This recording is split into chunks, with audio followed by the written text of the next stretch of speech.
सदियों साल पुरानी कहानी है। पहाड़ों के दामन में एक पुरसुकून गांव आबाद था, जहां जिंदगी सादगी और मेहनत के सहारे चलती थी। इसी गांव में दो दोस्त जमाल और शमाल रहते थे। दोनों दिन भर सख्त मजदूरी करते, कभी खेतों में हल चलाते, कभी पत्थरों को तोड़ते और शाम ढलते ही तके हारे घरों को लौटते। एक दिन गांव में खबर फैली कि दूर कहीं एक शहर है जिसे लोग शहर नापुरसान कहते हैं। कहा जाता था कि वहां हर चीज एक ही टके में मिलती है, चाहे सस्ती हो या कीमती। कीमत हमेशा 1 टका। ये सुनकर जमाल और शमाल के दिल में तूफान बरपा हो गया। वो सोचने लगे कि अगर ये बात सच है तो वहां रहकर वो इतनी बचत कर सकते हैं कि हमेशा के लिए गमे रोजगार से आजाद हो जाएं।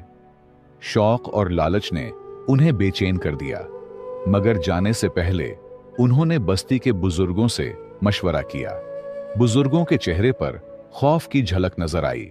उन्होंने सख्ती से मना करते हुए कहा कि शहर नापुरसान जाना जिंदगी को मौत के हवाले करने के बराबर है, क्योंकि वहां जाने वाला कभी वापस नहीं आता। मगर दोनों दोस्तों ने एक दूसरे को देखा और कहा, अगर हमने किसी का बुरा नहीं किया तो हमारा बुरा क्यों होगा? किस्मत आजमाने में हरज किया है। इस अज़्म के साथ उन्होंने गांव छोड़ने का फैसला किया। अगले दिन शमाल और जमाल सुबह सवेरे रवाना हुए और 2 दिन तक दुश्वार गुजार पहाड़ी रास्तों, पथरीले ढलवानों और जंगलों से गुजरते रहे। तके हारे मगर उम्मीद से भरे ये दोनों बिलाखिर तीसरे दिन शहर नापुरसान के दरवाजे पर पहुंचे। बुजुर्गों की बात उनके दिल में खटकती रही और वो दिल ही दिल में सोचते रहे कि आखिर अंदर क्या है जिसकी वजह से लोग यहां आने से डरते हैं। जमाल और शमाल शहर नापुरसान में दाखिल हुए तो दरवाजे के करीब उन्हें एक बुजुर्ग नजर आया। दोनों ने मुअद्दिब अंदाज में सलाम किया और पूछा, बाबा जी, क्या आप हमें बता सकते हैं कि यहां रहने और काम करने के क्या उसूल व ज़वाबित हैं? बाबा जी, जो इसी शहर का रिहायशी था, चंद लम्हे खामोश रहा, फिर गहरी सांस लेते हुए बोला, बेटा, यहां जो करना है कर लो, मगर याद रखना, हर कदम सोच समझ कर रखना, वरना बाद में पछताना पड़ेगा। यहां डाकू और ईमानदार को एक जैसा सजा मिलता है। यह सुनकर दोनों दोस्तों के दिल में एक हल्की सी खौफ की लहर दौड़ गई, मगर लालच और तजस्सुस का नशा गालिब रहा। उन्होंने एक दूसरे को देखा और कहा, चलो पहले शहर देखते हैं, फिर काम और खाने का इंतजाम करते हैं। जैसे ही वो शहर के अंदर दाखिल हुए, उनकी आंखें हैरत से खुल गईं। चारों तरफ रौनक का समा था। दुकानें रोशनियों से जगमगा रही थीं। बाजारों में रंग बरंगी कपड़ों और कीमती सामान के ढेर लगे थे। चारों तरफ लोग हंसते बोलते खरीदारी करते दिखाई दे रहे थे। जमाल और शमाल, जो पहाड़ी इलाके के सादा लोग थे, ये सब मनाजिर देखकर यूं महसूस कर रहे थे जैसे किसी जन्नत में आ गए हो। शदीद भूख के मारे जमाल और शमाल एक होटल में दाखिल हुए। अंदर हल्की सी खुशबू फैली हुई थी जो उनके पेट की आग को मजीद भड़का रही थी। जमाल ने आगे बढ़कर होटल वाले से पूछा, भाईजान, गोश्त कितने टके का है और गोभी? होटल वाला मुस्कुराया और बोला, दोनों 1 टके के, 2 पाव मिलेगा। यह सुनकर दोनों दोस्तों ने एक दूसरे को अजीब नजरों से देखा और फिर हंस पड़े। शमाल ने कहा, ठीक है भाई, गोश्त ले आओ, लेकिन साथ पानी और सलाद भी ले आना। कुछ देर बाद दस्तरख्वान पर भाप उड़ाता सालन, रोटी, सलाद और पानी आ गया। दोनों ने खाना शुरू किया, मगर सालन में नमक कम निकला। शमाल ने आवाज दी, भाई साहब, थोड़ा नमक भी ले आओ। नमक आ गया। दोनों ने सालन में मिलाया और मजे से खाने लगे।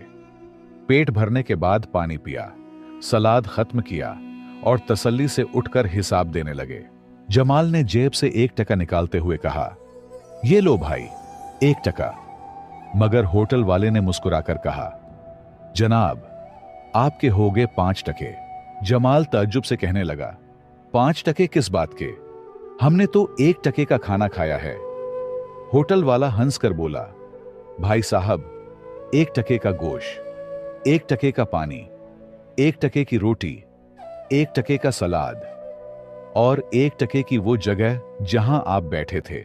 ये सुनकर दोनों ने झगड़ा करने के बजाय हकीकत कबूल कर ली और एक दूसरे को देखकर मुस्कुरा दिए। वाकई ये शहर नापुरसान है। हिसाब चुकाने के बाद वो होटल से निकले और शहर की गलियों में आगे बढ़ने लगे। कुछ दूर जाने के बाद उन्हें खबर मिली कि एक शख्स मजदूर तलाश कर रहा है।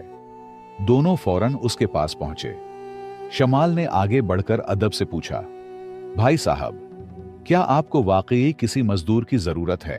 वो शख्स, जो मालिक मालूम होता था, फौरन बोला, हाँ हाँ, क्यों नहीं, कौन मजदूरी करना चाहता है? जमाल और शमाल ने एक साथ कहा, हम हैं जनाब। मालिक ने इत्मीनान से सिर हिलाया और कहा, ठीक है, दोनों को रख लेते हैं।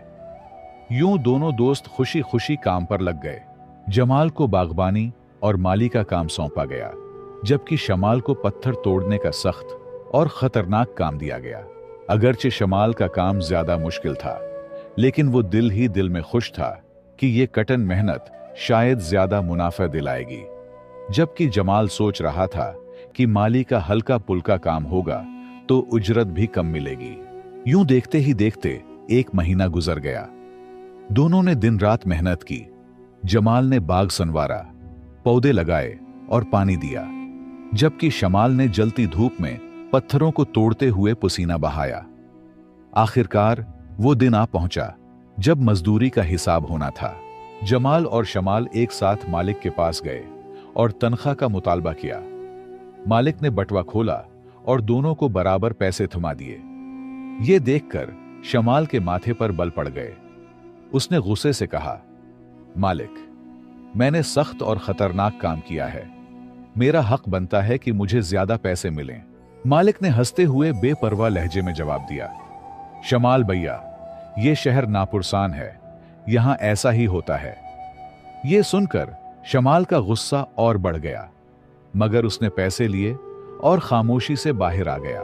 रास्ते में उसने जमाल को कहा, भाई, मेरी बर्दाश्त जवाब दे गई है, मैं यहां मजीद नहीं रह सकता, मैं वापस जा रहा हूं। यह कहकर शमाल वहां से रवाना हो गया, जबकि जमाल शहर में रह गया, दिल में यह सोच लिए कि शायद किस्मत का दरवाजा अब भी उस पर खुल सकता है। वक्त गुजरता गया और जमाल अपनी जिंदगी से खुश था, मगर दिल के किसी कोने में बुजुर्गों की बात चपती रहती कि शहर नापुरसान जाना मौत के बराबर है। वो बार बार सोचता, यहां तो सब ठीक है, शायद बुजुर्गों को किसी ने गलत बात बता दी होगी। हां, थोड़ा बहुत ऊपर नीचे तो हर जगह होता है, यहां भी हुआ तो क्या हुआ। यही सोचकर वो इत्मीनान से अपनी जिंदगी गुजारने लगा। कुछ अरसे बाद शहर नापुरसान में एक अजीब वाकया पेश आया। शहर के बादशाह के दरबार में मुकद्दमा लाया गया। हुआ यूं कि 4 डाकू किसी अमीर शख्स के घर पर डाका डालने गए थे। रात के अंधेरे में वो दीवार फलांगने लगे, मगर दीवार अचानक गिर गई और उसके नीचे दबकर एक डाकू मौका पर ही मर गया। बाकी 3 डाकू पकड़े गए और बादशाह के सामने खड़े होकर फरियाद करने लगे, बादशाह सलामत, हम तो मामूल के मुताबिक ठीक ठाक डाका डालने गए थे, लेकिन इस शख्स की दीवार की वजह से हमारा साथी हमसे बिछड़ गया, हमें इंसाफ दिया जाए। चूंकि यह शहर नापुरसान था, इसलिए डाके पर कोई सवाल नहीं हुआ। बादशाह ने फौरन हुक्म दिया कि घर के मालिक को पेश किया जाए।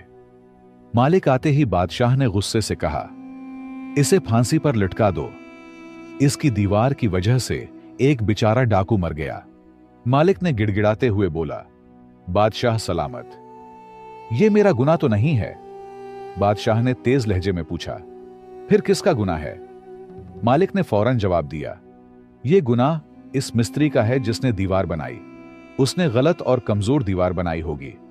बादशाह का चेहरा गुस्से से सुर्ख हो गया और हुक्म दिया, मिस्त्री को जल्दी हाजिर करो। कुछ वक्त बाद मिस्त्री दरबार में लाया गया। आगे बढ़ने से पहले आप सब दोस्तों का दिल से बहुत शुक्रिया। आपके प्यार और ताउन से हमारा चैनल 60,000 सब्सक्राइबर्स तक पहुंच गया है। ये सब आप लोगों की मोहब्बत का नतीजा है।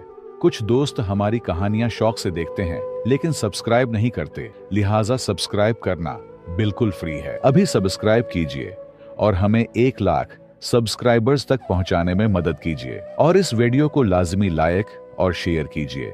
एक बार फिर आप सबका बेहद शुक्रिया। बादशाह ने तुड़ाक से कहा, आओ जाहिल इंसान, अगर तुम्हें दीवार बनाने का तरीका नहीं आता तो बनाता क्यों है? देखो, एक डाकू मर गया तुम्हारी दीवार की वजह से। मिस्त्री ने हाथ जोड़ते हुए कहा, बादशाह सलामत, ये मेरा गुनाह नहीं है। मैं तो पुराना मिस्त्री हूं, मेरा काम तो सिर्फ दीवार चिनना है। गारा और मिट्टी तो मजदूर ने बनाया था। अगर दीवार गिरी है तो कसूर मजदूर का है, उसने कीचड़ सही नहीं बनाया होगा, वरना मेरा काम बेऐब था। बादशाह ने गुस्से से कहा, तो फिर मजदूर को बुलाओ, ये सारा मामला उसी का है। कुछ वक्त बाद मजदूर को बादशाह के दरबार में पेश किया गया। बादशाह ने फौरन हुक्म दिया, उसे फौरन फांसी पर लटका दो, सारा कसूर इस जालिम का है। मजदूर लरजते हुए बोला, बादशाह सलामत, किस बात की फांसी? मैं तो महज एक मजदूर हूं, मेरी क्या गलती है? खुदा का खौफ करें, बादशाह सलामत। बादशाह का गुस्सा मजीद बढ़ा और वो तेज लहजे में बोला, तो फिर कसूर किसका है? मजदूर ने गहरी सांस लेते हुए कहा, बादशाह सलामत, मैं आपको सच बताता हूं, जब मैं कीचड़ बना रहा था तो अचानक एक खूबसूरत लड़की जो बहुत ज्यादा जेवरात पहने हुए थी मेरे सामने से गुजरी। मैंने उसे देखा और सोचने लगा कि अगर ये जेवरात मेरे होते तो शायद मुझे आज मजदूरी न करनी पड़ती। इसी ख्याल में मगन होकर मैं कीचड़ बनाने में बेध्यानी से काम कर बैठा, जिसकी वजह से दीवार कमजोर हो गई और वो गिर गई। बादशाह सलामत, मैं कभी भी अपने काम में बेईमानी नहीं करता, लेकिन इस लड़की की वजह से मुझसे गलती हो गई। बादशाह ने मजदूर की तरफ गौर से देखा और फिर कहा, क्या तुम सच कह रहे हो?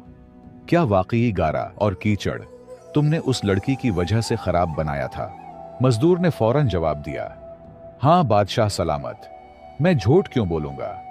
बादशाह ने गुस्से में कहा, तो फिर वक्त जाया किए बगैर इस लड़की को फौरन हाजिर करो। बादशाह की यह बात सुनकर दरबार में एक सनसनी फैल गई। सब लोग एक दूसरे को देखने लगे, लिहाजा बादशाह के हुक्म से फौरन उस लड़की को दरबार में तलब किया गया। कुछ वक्त बाद लड़की को दरबार में पेश किया गया। बादशाह ने सख्त लहजे में कहा, यह क्या किस्सा है? तुम्हारी वजह से मजदूर ने अपना काम खराब किया, दीवार गिरी और डाकू की जान गई। लड़की ने लरजते हुए कहा, बादशाह सलामत, इसमें मेरा क्या कसूर है? मैं तो सिर्फ अपने ज़ीवरात में मगन जा रही थी। बादशाह ने लड़की की तरफ गजबनाक नजरों से देखते हुए कहा, तो फिर किसका कसूर है अगर तुम्हारा नहीं? लड़की ने कहा, बादशाह सलामत, कसूर उस सुनार का है जिसने ज़ेवरात इतने खूबसूरत बनाए हैं। बादशाह का चेहरा सुर्ख हो गया और उसने गुस्से से कहा, तो फिर यह कौन सा मुश्किल काम है? चलो सुन्नार को ही बुलाओ।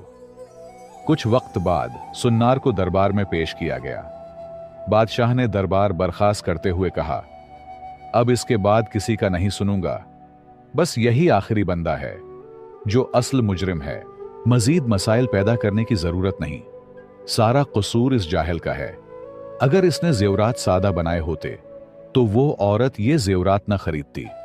अगर वो जेवरात न खरीदती तो मजदूर की सोच खराब न होती, और अगर मजदूर ने कीचड़ अच्छी बनाई होती तो दीवार न गिरती और इस बेचारे डाकू की जान भी न जाती। वो आज हमारे साथ जिंदा खड़ा होता। ये कहते हुए बादशाह ने फैसला सुना दिया, सुन्नार को फौरन फांसी दी जाए। सुन्नार ने चीख कर कहा, बादशाह सलामत, इसमें मेरा क्या कसूर? यह सरासर जुल्म है। लेकिन बादशाह ने उसकी एक न सुनी और सुन्नार को आखिरी कसूरवार ठहरा दिया। अगले दिन सुन्नार को फांसी के लिए लाया गया। दरबार में हुजूम लगा हुआ था। जल्लाद ने सुन्नार को तख्ते पर चढ़ाया और उसके गले में पंदा डाल दिया। सबकी सांसें थम गईं, लेकिन जैसे ही पंदा खींचा गया, किस्मत ने सुन्नार का साथ दे दिया। फंदा ढीला रह गया और गले पर ठीक से न बैठ सका। सुन्नार जिंदा बच गया। ये मंजर देखकर बादशाह कुछ लम्हे सोच में पड़ गया। फिर कहकहा लगाकर बोला, चलो सुन्नार को छोड़ दो, मेरा मकसद सिर्फ फांसी देना था। जरूरी नहीं कि यह सुन्नार ही हो। जिसके गले पर यह फंदा ठीक बैठेगा उसे फांसी दी जाएगी। पूरे शहर में ऐलान हो गया। लोग हैरत ज़दा रह गए, लेकिन हुक्म बादशाह का था। सिर झुकाना पड़ा। फौजी हर तरफ निकले। हर शख्स का गला चेक किया गया, लेकिन हैरत की बात यह थी कि पूरे शहर में किसी का गला मोटा नहीं था। हर एक का गला पतला था। कई दिन कोशिश के बावजूद कोई मुनासिब न मिला। कुछ दिन बाद खबर पहुंची कि फुला इलाके में एक माली है जो हट्टा कट्टा और मजबूत जिस्म का मालिक है। उसका गला भी बड़ा है। बादशाह के हुक्म पर उसे फौरन दरबार में बुलाया गया। जब फौजियों ने उस माली को लाया तो बादशाह ने हैरत से देखा। वो कोई और नहीं, बदकिस्मत जमाल था। बादशाह ने सर्द लहजे में कहा, चलो अब इसे फांसी दे दो। जमाल के होश उड़ गए। वो लरजती आवाज में बोला, बादशाह सलामत, मैंने क्या गुनाह किया है? मेरा कसूर किया है। बादशाह ने मुस्कुराकर कहा, कसूर? कोई कसूर नहीं, लेकिन यह मेरा हुक्म है और जो भी इस शहर में रहता है उसे मेरा हुक्म मानना पड़ता है। जमाल बहुत चीखा, फरियाद की, हर दलील पेश की, लेकिन बादशाह का फैसला अटल था। वो बोला, अगर आज मैंने डाकुओं को इंसाफ ना दिया तो फिर मैं किस काम का बादशाह हूं? आखिरकार जमाल को फांसी के तख्ते पर खड़ा कर दिया गया। हुजूम ने सांस रोक ली, जुलाद ने रस्सा खींचा और यूं जमाल की जिंदगी का चिराग बुझ गया। चारों तरफ से नारे गूंजने लगे, बादशाह सलामत जिंदाबाद। डाकू खुशी से झूम रहे थे और बादशाह मुस्कुराते हुए अपनी गद्दी पर बैठ गया।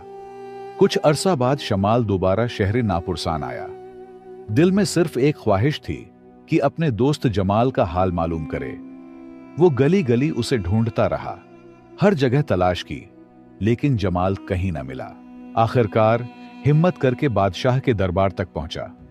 उसने दरबार के बाहर खड़े लोगों से पूछा, जनाब, मेरा एक दोस्त है, उसका नाम जमाल है, यहां काम करता था, मगर अब कहीं गुम हो गया है। मुझे उसे ढूंढने में मदद चाहिए। लोगों ने एक दूसरे को देखा, फिर आहिस्ता से कहा, पागल आदमी, जमाल तो कब का फांसी पर लटकाया जा चुका है। अगर बादशाह को पता चल गया कि तुम उसके दोस्त हो तो तुम भी बच नहीं पाओगे। यह सुनकर शमाल के पैरों तले जमीन निकल गई। उसने खौफजदा लहजे में पूछा, लेकिन मेरे दोस्त का कसूर किया था? एक शख्स ने हंसते हुए जवाब दिया, कसूर? तेरे दोस्त ने डाकू बेचारे को मार डाला था, इसलिए बादशाह ने इंसाफ किया और उसे फांसी दे दी। यह सुनकर शमाल के दिल में कहराम मच गया। आंखों में आंसू लिए वो शहर से भाग निकला। दौड़ता हुआ पहाड़ों के उस पार वापस अपने गांव पहुंच गया। जब उसने लोगों को यह किस्सा सुनाया तो सब हैरान रह गए, मगर आखिर में सबने एक ही बात कही, गलती जमाल की थी। वहां गया ही क्यों? और अगर गया था तो डाकू को क्यों मारा? लिहाजा जमाल बेचारा मर भी गया और कसूरवार भी ठहरा। इस बात की सफाई कौन करेगा कि गुनहगार कौन था और सजा किसको मिली? ये कहानी बज़ाहिर महज एक फनी कहानी लगती है, लेकिन इसके अंदर निज़ाम इंसाफ के बारे में एक निहायत गहरा सबक पोशीदा है।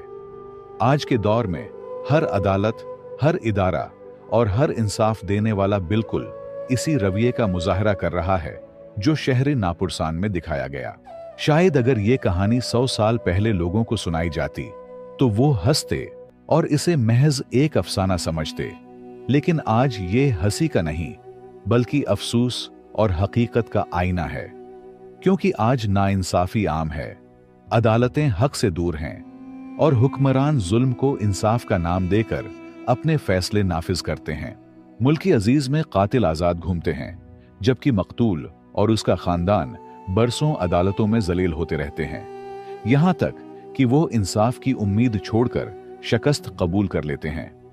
ताहम इस नाइंसाफी का बड़ा जिम्मेदार अवाम खुद है। अगर अवाम दियानतदार और खुदा तर्ज क़ियादत को चुनते तो कभी ऐसा जुल्म न होता।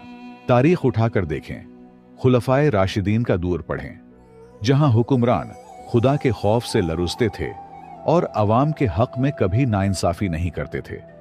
लेकिन आज अवाम का जेहल ये है कि वो हमेशा ताकतवर, बदउनवान और लालची लोगों को अपना रहनुमा बनाती है, जो बाद में उसी अवाम के लिए जिंदगी तंग कर देते हैं। तीसरी अहम बात यह है कि हमें हमेशा अपने बुजुर्गों की बात गौर से सुननी और उस पर अमल करना चाहिए। जब वो किसी चीज से मना करें तो उसके पीछे जरूर कोई वजह होती है, क्योंकि वो तजर्बे के समंदर से गुजरे होते हैं। अगर हम उनके मशवरे को नजरअंदाज करें तो अंजाम वही हो सकता है जो जमाल के साथ हुआ। बुजुर्गों की बात को ठुकराना हमें मुश्किलात में डाल सकता है, जबकि उन पर अमल करना कामयाबी का दरवाजा खोल सकता है। याद रखें, जो चीज इल्म और ताकत से नहीं मिलती वो तजर्बे से मिलती है, और ये तजर्बा बुजुर्गों के पास होता है। इसलिए हमेशा उनके पीछे चलें और उनकी बात मानिए। मुझे उम्मीद है कि आपने इस कहानी से बहुत कुछ सीखा होगा। अगर आपको ये कहानी पसंद आई हो तो हमारे चैनल को सब्सक्राइब करें, घंटी का बटन दबाएं, ताकि आपको ऐसी मजीद सबक आमूज और पुरानी कहानियां मिलती रहे। मौजूदा निज़ाम के बारे में अपनी राय कमेंट में जरूर लिखें और इस वीडियो को लाइक और शेयर करना ना भूलें। बहुत शुक्रिया।